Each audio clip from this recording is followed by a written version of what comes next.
जय सिया राम दोस्तों। तो आज हम बात करने वाले हैं चंद्र ग्रहण के बारे में, जो कि 2024 का पहला चंद्र ग्रहण जो है 25 मार्च को लगने जा रहा है। तो आइए हम जानेंगे कि कौन कौन से देशों में ये चंद्र ग्रहण देखा जा सकेगा, कहां कहां सूतक काल मान्य होंगे, कहां मान्य नहीं होंगे।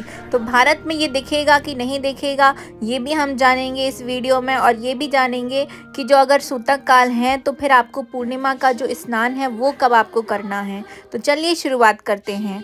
साल का पहला चंद्र ग्रहण 25 मार्च 2024 सोमवार को लगने जा रहा है। इस चंद्र ग्रहण पर होली का संयोग भी बनने जा रहा है। तो चंद्र ग्रहण जो है वो कन्या राशि में लगने जा रहा है। ज्योतिष शास्त्र में ग्रहण जो है वो एक खगोलीय घटना के रूप में देखी जाती है। सूर्य की परिक्रमा के दौरान जब पृथ्वी चांद और सूर्य के बीच में आ जाती है तब चंद्र ग्रहण लगता है। और जो 25 मार्च 2024 को जो लगने जा रहा है चंद्र ग्रहण, ये एक उपछाया चंद्र ग्रहण होगा। और ये जो चंद्र ग्रहण है ये भारत में दिखाई नहीं देगा। तो जब भारत में दिखाई नहीं देगा तो फिर वहाँ पे जो है सूतक काल भी मान्य नहीं होंगे।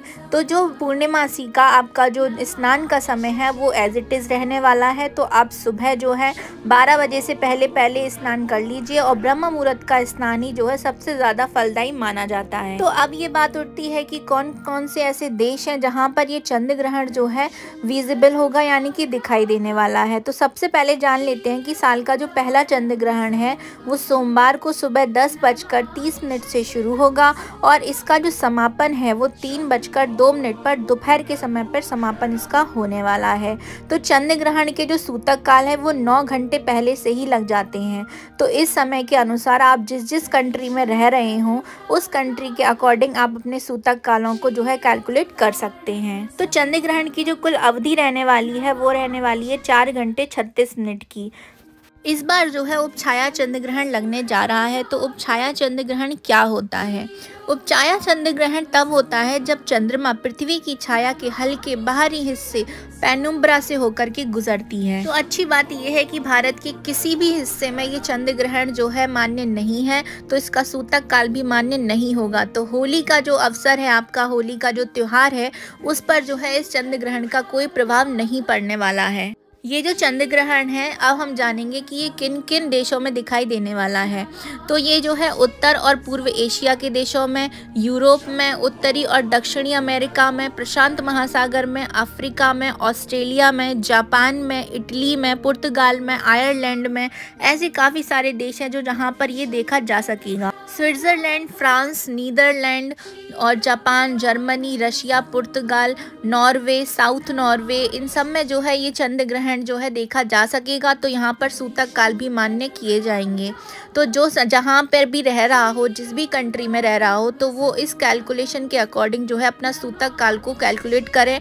और सूतक कालों में अगर हो सके तो आप कोई पूजा पाठ ना करें, किसी देवी देवता का आपको पूजा पाठ नहीं करना चाहिए। 25 मार्च को जो चंद्र ग्रहण लगने जा रहा है तो उसका सभी राशियों पर प्रभाव भी पड़ेगा। तो वो राशियां हैं मिथुन, मकर, सिंह और धनु वालों के लिए साल का पहला चंद्र ग्रहण बहुत ही शुभ माना जा रहा है और लाभ होने की संभावना भी बन रही है।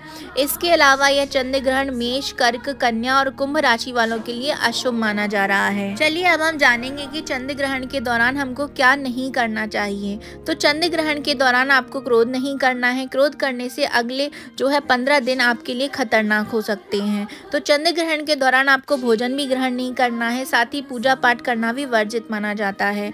चंद्र ग्रहण के दौरान किसी भी सुनसान जगह या शमशान भूमि के पास भी नहीं जाना चाहिए। इस दौरान नकारात्मक शक्तियां काफ़ी ज़्यादा जो है हावी रहती हैं।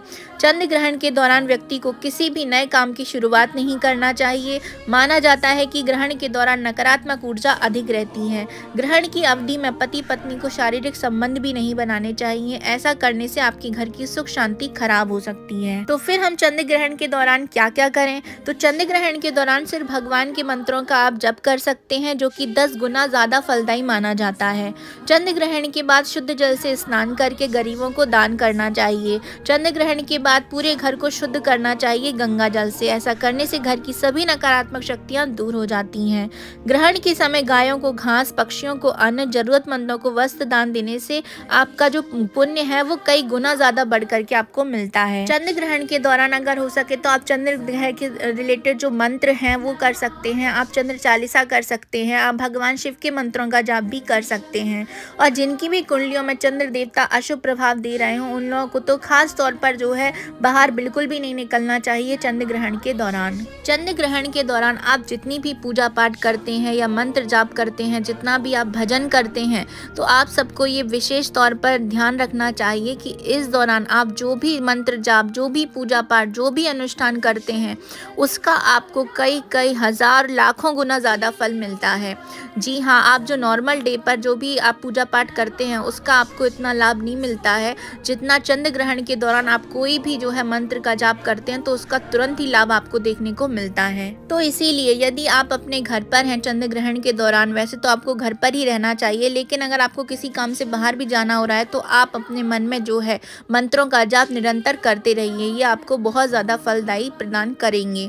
तो ये थी मेरी छोटी सी इन्फॉर्मेशन चंद्र ग्रहण के बारे में। आप सबको कैसे लगी कमेंट बॉक्स में ज़रूर से बताएं।